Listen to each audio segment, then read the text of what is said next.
So, hello there. As promised, this video is about making a complaint to Scottish Power the right way. But before I get started, I have to cover my backside, I have to say that I'm not legally trained or qualified to give legal advice, and everything I've learned about this process is through experiencing it firsthand. I've tried things and eventually coming to the conclusion of the only way there is to tackle this issue. And if you proceed using my method, you should contact your lawyer or solicitor first, or at the very least verify that the information I'm giving is true and correct. Also, if you go ahead and make a complaint using anything contained in this video, you do so at your own risk and on the understanding that I cannot be held accountable if anything goes wrong or you don't receive the expected outcome. Ultimately, if you follow this guidance, the buck stops with you and you alone. So just be careful and do your homework first. Pretty much everything I'm discussing here is in relation to the Electricity Act 1989. But before I start, I also need to clarify certain points. You'll hear me on many occasions. I'll frequently refer to the standard licensing conditions, which is the easy to understand law that regulates companies like Scottish Power, and from time to time I might just refer to them as the conditions. I also talk about the licensee as well. This is just the energy supplier, so in our case it's Scottish Power, but this can also mean British Gas, Octopus Energy, or any of the companies, or any company you obtain electricity from. While I'm primarily concerned with Scottish Power and how they treat me and my family, I'm also doing this to help other people like yourself fight against how we're being treated, because it's just not acceptable.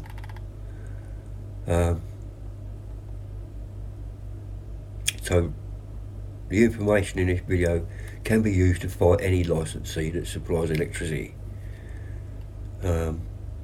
And you should always pay for usage plus a little bit more. Whatever you do, don't let the debt build up and get out of control. I know sometimes that's not our fault, and the energy company can, through mismanagement of how your accounts run, cause the debt. But you've got to do your best to keep it under control. The higher the debt, the more likely they are to go for you. They're gunning for you. They've been gunning for me for 2 years now, and I've still, touch wood, managed to keep them at bay. So the purpose of this complaint is threefold. It's to suspend any action Scottish Power is thinking of starting, i.e. obtaining a warrant to fit a prepayment meter, or taking you to court for non-payment. Just remember that while there's a complaint while there's a complaint in progress, they can't touch you with any of them. They can't go to the courts or nothing. So, it's also to make things right and make them treat you more fairly in the future. And also, if necessary, allow you to hold Ofgem to account for how they deal with us, the consumer they're supposed to protect. In my opinion, Ofgem aren't acting in accordance with their mandate if there's no real penalty against the licensee. It's the same as letting a naughty child get away with stealing and not nipping it in the bud. It makes the situation get worse. A great analogy would be, forever only asking a child to apologise, and just taking, one day's pocket money away from them, which is essentially what Ofgem's doing, when we make complaints and they just give us a goodwill gesture and a sorry. I don't know if any of you have ever got the sorry, but it's the most unmeaning, no, I can't think of the word to use. It says the words, but it doesn't, you can tell it just doesn't mean it. It's just saying the bare minimum. Ultimately, while our goal is to support each other and to keep you safe and warm in the winter, I'm going after, or we the whole idea about this is to go after Ofgem, as they, not the licensee, are the main protagonists. They're the ones causing these issues and hardships. When submitting a complaint, we must follow the complaints procedure to the letter, but so should they, and we need to follow this to its conclusion. So you go through the appeal and and then take it to the Ombudsman, and then appeal, and follow that to its conclusion, and then we can write to our MPs for permission to complain to the Parliamentary Ombudsman, and they're the ones that oversee Ofgem. Basically, we need a different, completely new strategy. As I said, it's not really the licensee that are at fault. They're only actually acting as any good business would. When there's no effective rules or control over them, we need to be going, further up the food chain, to the Parliamentary Ombudsman, who can then put pressure on Ofgem. Well, that's the hope, but nothing's guaranteed, and you can pretty much guarantee they're all kind of like as corrupt as each other. So we're just going to do our best. So let's get started with our complaint. To begin, I can't emphasise enough how important it is that you do your own homework. This complaint has to be done right if you're to succeed. And to do that, you're looking for a breach of the standard licence conditions. I'll put a copy in the description below. You can download it and have a look through it. Remember, you know your situation better than I do. And fortunately for us, the conditions are written in such a way that most people can understand them, unlike, for example, legislation. So download a copy, look for conditions that have been breached during your dealings with the licensee. Although I'd say that probably 9 out of 10 breaches will probably be asking you to pay too much from his debt. Making a complaint outside of the standard licence conditions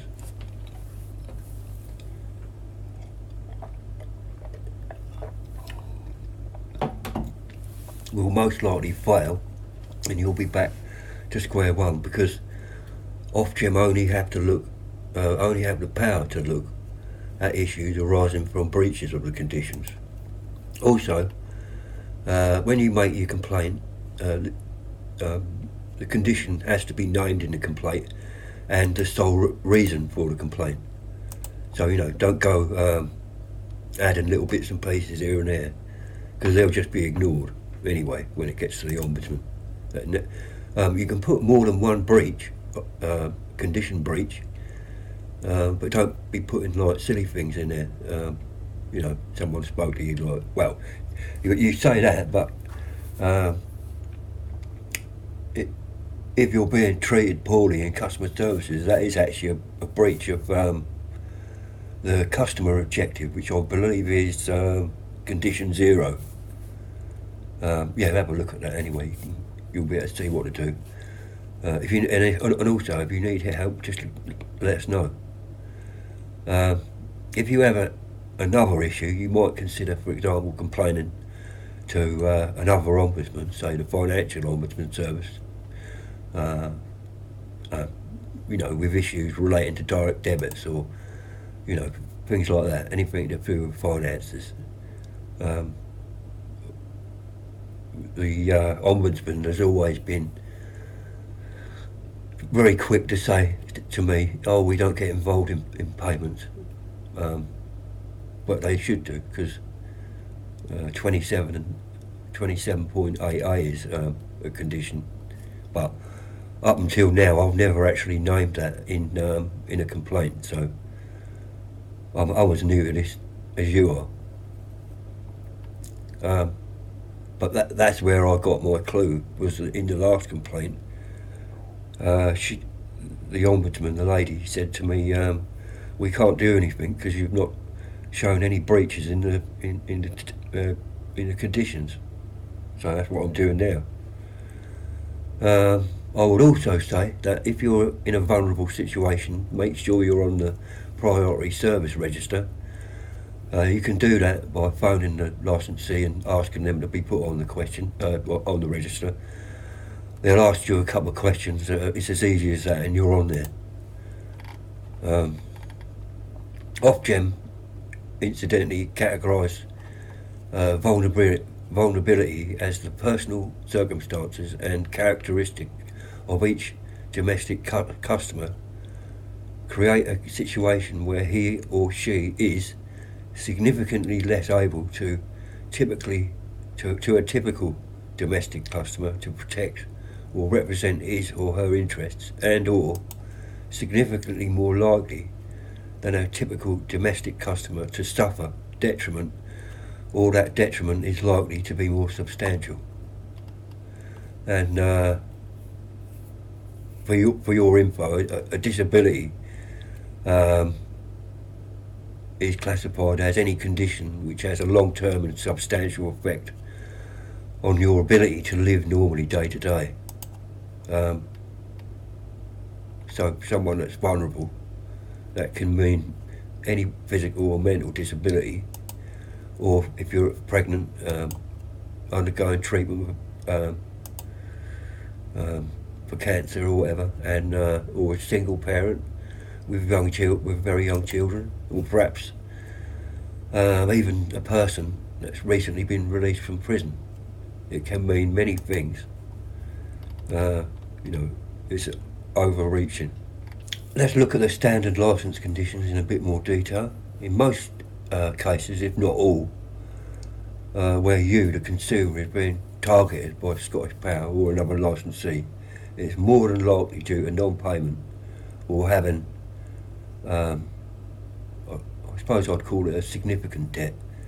I mean, if you owe them a couple of £100, I don't think they're going to, be gunning for you over that. But, it's when it gets into 1,000 and then plus.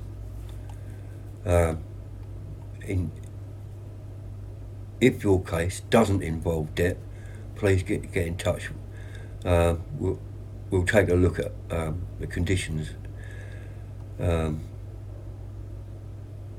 as there are many other aspects, and I don't actually have the time to get into all of them in this video.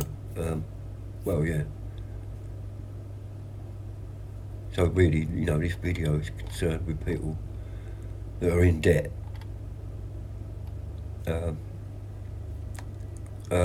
If you've not already done so, get in touch with Scottish Power for help. They have to do this and offer solutions as another part of the licensing conditions. It's also essential that you contact National Debtline regarding your payment problems, and with their help create an income and expenditure form. Make sure you send this to Scottish Power by email as soon as you can. This form actually has to be taken into consideration when deciding how much you'll pay from any debt. The amount you pay has to be fair and affordable, and in accordance with the conditions. Another part of these conditions is that each customer must be dealt with on a case-by-case basis, and in this section of the conditions, it makes note of the licensee must use an appropriate credit management policy. I always ask for this, and you should too, to get a copy of this document. They might refuse, but there's no harm in asking, and at the very least they'll know you're aware of their obligation. So, you're in debt with the licensee. In most cases they'll seek two ways of getting their money back. They'll be fitting a prepayment meter. They love that. That's their number one go-to, which you should avoid at all costs. I don't know if you saw the blood on their hands video that I did a couple of days ago, and I told the story about the lady who kept topping up, and every time she put credit on Scottish Power, took the lot, even to the point where she topped up with £500 and they took all of that as well. So if you got a big debt, the last thing you want is a prepayment meter. The other way is to pay monthly by direct debit, but be very careful what you agree to. They wanted nearly £600 from me, and which we couldn't afford. It wasn't just, it wasn't possible. Yeah. If you started receiving letters or emails threatening you with a prepayment meter, now is the time to act. You cannot let it get to the stage where a warrant is obtained. Act fast and ask the licensee for more time, and mention that you have an appointment with National Debtline. Get the form and send it to them quickly. You can also ask for 1 month's grace, I believe, and they should agree, at least they did for us. At this point you should be semi-safe, but this period is crucial if you want to avoid a meter or paying too much. If it's a meter, you have to consider your they also have to consider your vulnerability, and if there's even a hint of a meter going in, submit a complaint immediately. Once you do that, they can't act against you, at least while the complaint is active. And as I've said, in a few videos that I've made, you can keep going round and round in the complaints. I know it's a pain, but you've got to look after yourself, and if that's the only way we can do it, then that's the way we have to do it. The complaints process is quite long. This is especially true now, as the number of complaints has gone through the roof. Prior to this situation, you could expect a complaint being resolved in 6 weeks, and now it can be 3 months or even more.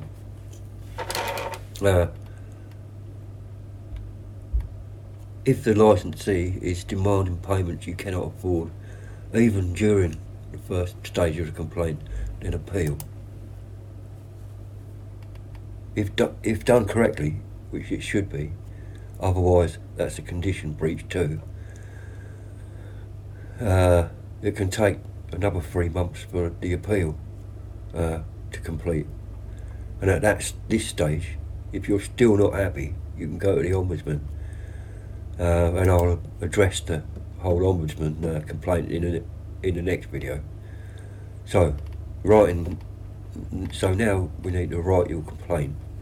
Make sure you complain by email. The complaint email is contact us at scottishpower.co.uk. Obviously email is the best. This is your proof that a complaint has been made. The email will also contain the date in which the complaint was first submitted. So basically, as soon as you submit that email, the clock's ticking. They have a certain amount of time to deal with it. Make sure to add a clause at the beginning of the email stating that all telephone conversations between yourself and them, the licensee, will be recorded, and that their agreement to be recorded will be inferred by them calling you. Also, add that you will be using any recorded conversations in any future escalations to the Ombudsman, to members of the press, and to publish in a public forum, for example, a YouTube channel.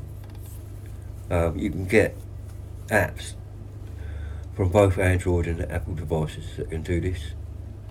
So if they call, make sure your phone is on speaker and record using the mobile app. I use Apple voice memos, but you need iTunes to convert to an MP3.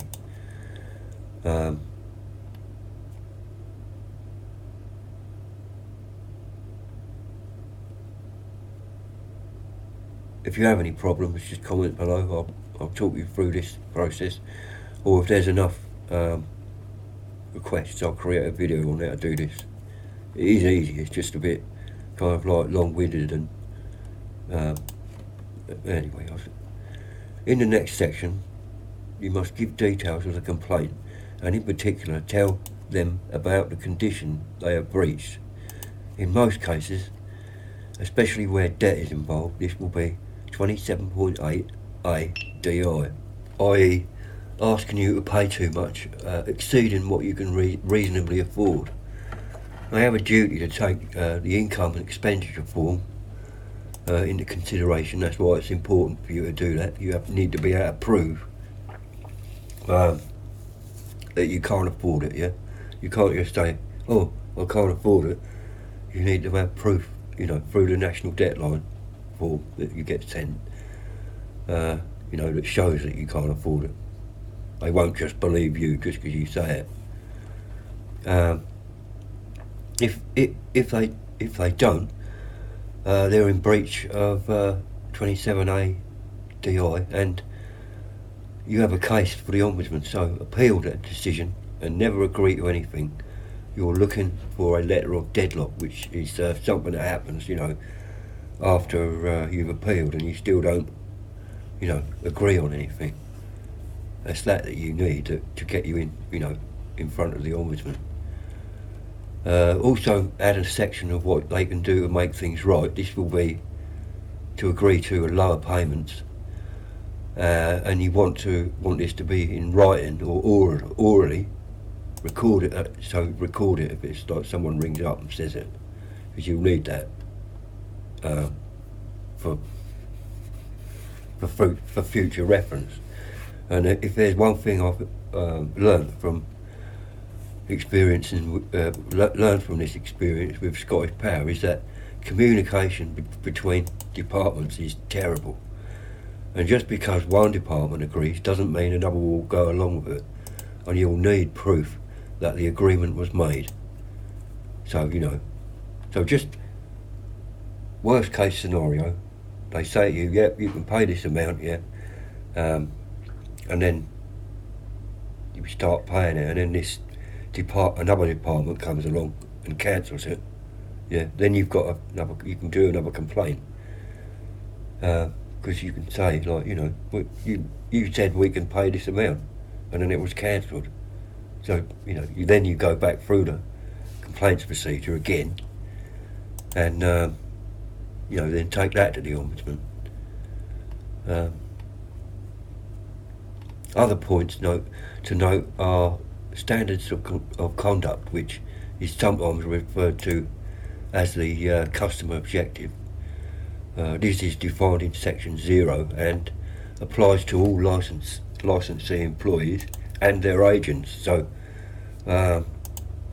debt collectors, for example, they're an agent of the licensee, so they have to act in accordance with the licensing conditions as well.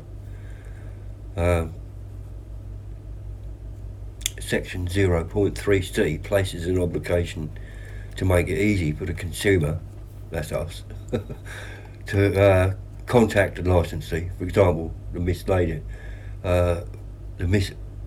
information we received about making a complaint using the chat facility, which we later discovered was false.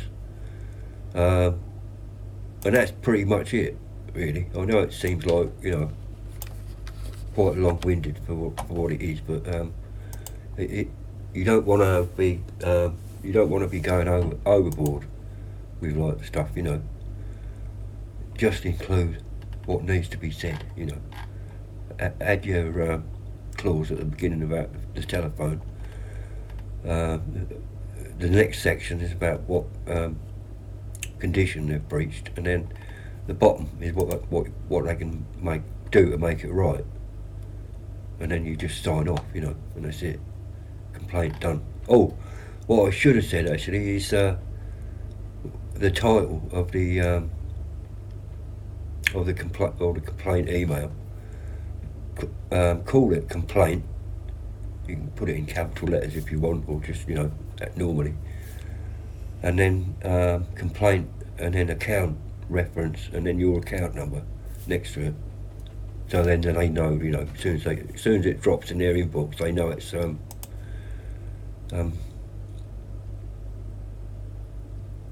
complaint, obviously. Yeah, that's it. Oh, one thing I will say actually, if they say, if you get an email back saying, oh, we don't accept complaints through email anymore, you have to go through the chat facility. Remind them about, you know, that's why it's important that I've actually got the complaints procedure on my stored on my website. So we've got an actual copy of the form that they're giving everyone, and actually says, you know, you can use email. So if you get like an email saying you can't use email, write back to them and say, well, yeah, I can, because that's what it says in your terms and conditions on the complaints procedure. I'm actually in the process of creating a custom complaints email, which should be sufficient to complain in relation to breaches of the standard license conditions, in particular anything to do with debt. So all you'll have to do is like just change, you know, the odd bit here and there, and then, you know, just send it.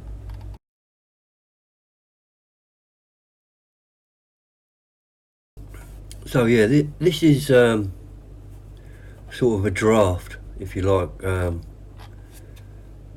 complaint letter. As I've said, like, you know, address it to this email address. Complaint. Oh, I should have actually put account reference in there, and then your account number.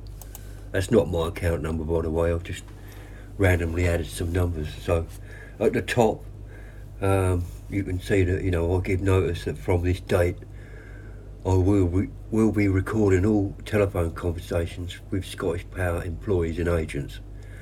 Your acceptance of this term will be taken as a given if you decide to call me. You should also know that these recordings will be used and submitted as evidence in any future complaints against Scottish Power.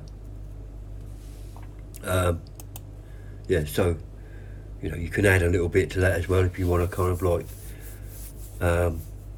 add, what would you say, add the details to, you know, your MP or anyone else, or you could even add a bit that says that you're going to be using it in a public forum, you know, giving it to the press, and, you know, adding it to a YouTube recording. And then that's the pre-clause, if you like. This part here is the complaint.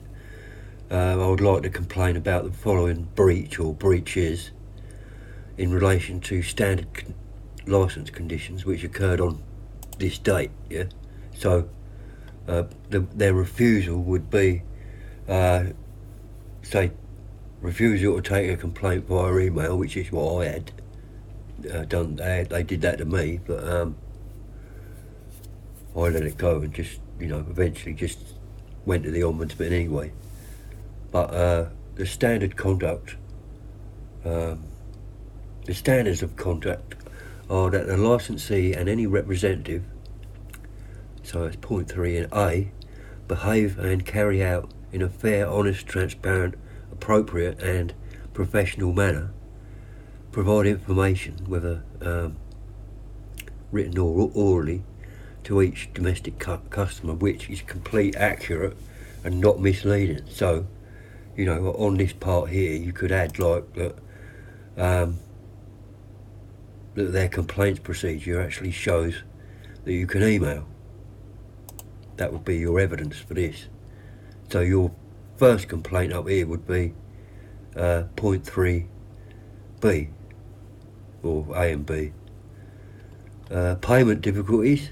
The licensee must take all reasonable steps to ascertain the domestic customer's ability to pay and must take this into account when calculating instalments, given due consideration to relevant information provided by third parties where it is available to the licensee. So this is why it's really important to get in touch with the National Debt Line and get your income and expenditure form in, because basically the third party is actually the National Debt Line.